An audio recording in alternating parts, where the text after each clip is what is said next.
Hello বন্ধুরা, আজকে তোমাদের সাথে আমি একটা নতুন রেসিপি শেয়ার করব। সেটা হচ্ছে টক ঢ্যাঁড়সের চাটনি।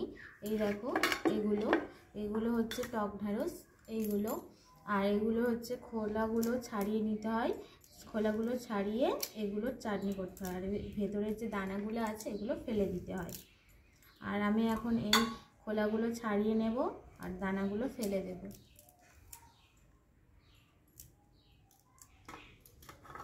এই দেখো, আমার সব খোলাগুলো ছাড়ানো হয়ে গেছে। আর এই যে দানা, এবারে এইগুলো ফেলে দেব আর এইটা দিয়ে চাটনি করবো। এখন কড়াতে আমি এখন তেল দিয়ে দিয়েছি।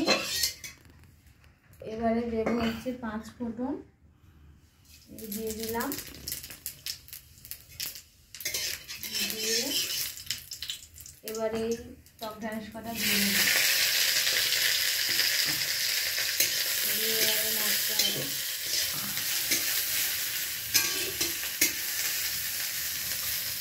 এবারে হচ্ছে একটু নুন দিয়ে দেবো। নুন দিয়ে দিলাম।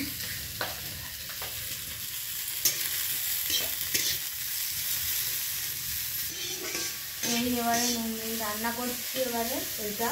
আর ওইদিকে ভাত হচ্ছে। একটু একটু ঘাঁটা ঘাঁটা হয়ে আসবে এবারে এটা। আসলে অল্প একটু সামান্য করে জল দিয়ে দেবো।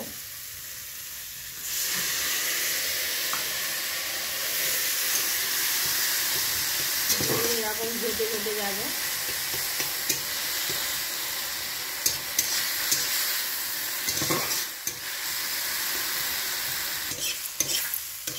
এই এবারে ঘাঁটা ঘাঁটা মতো হয়ে গিয়েছে।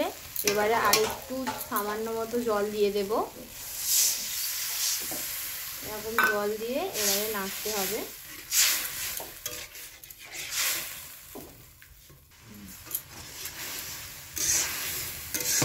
এটা তো এবারে এইরকম হয়ে আসবে, ফুটে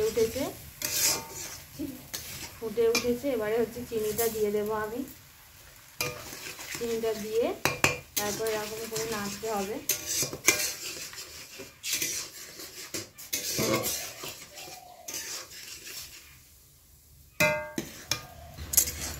এরকম ফুটে উঠেছে আর গায়ে গায়ে হয়েও এসেছে।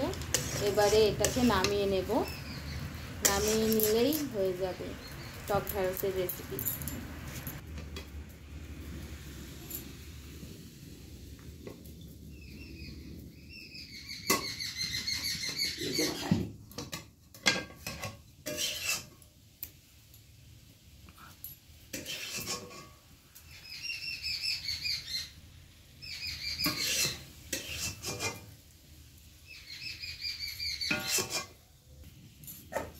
আমার এই নামানো হয়ে গিয়েছে।